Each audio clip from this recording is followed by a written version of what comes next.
السلام علیکم ورحمۃ اللہ وبرکاتہ۔ ناظرین کرام، کیا ہم نے کبھی غور کیا ہے کہ نماز میں امام کی پیروی کرنا کس قدر ضروری ہے؟ نبی کریم صلی اللہ علیہ وآلہ وسلم نے نہایت سخت الفاظ میں تنبیہ فرمائی ہے، جس کا مفہوم ہے: کیا تم میں سے وہ شخص جو امام سے پہلے اپنا سر سجدے سے یا رکوع سے اٹھا لیتا ہے، اس بات سے نہیں ڈرتا کہ اللہ تعالیٰ اس کے سر کو گدھے کا سر بنا دے یا اس کی صورت کو گدھے کی صورت جیسا بنا دیں؟ صحیح بخاری حدیث نمبر 691۔ وضاحت: نماز باجماعت کا مقصد امام صاحب کی اتباع کرنا ہے۔ مسنون عمل یہ ہے کہ جب امام ایک رکن پورا کرے تب مقتدی کو حرکت کرنی چاہیے۔ علماء کرام فرماتے ہیں کہ گدھے کی مثال اس لیے دی گئی ہے کیونکہ گدھا بے وقوفی اور بے جا جلدی کے لیے مشہور ہے۔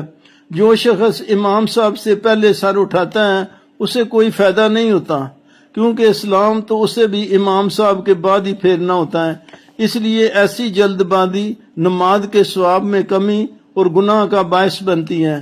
نماز صرف حرکات کا نام نہیں ہے، بلکہ اطاعت، عاجزی اور نظم و ضبط کا حسین امتزاج ہے۔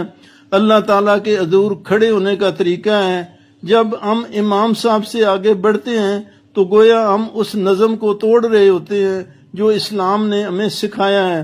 آئیے عہد کریں کہ آج کے بعد ہم مکمل سکون، نظم و ضبط اور امام صاحب کی پیروی میں نماز ادا کریں گے۔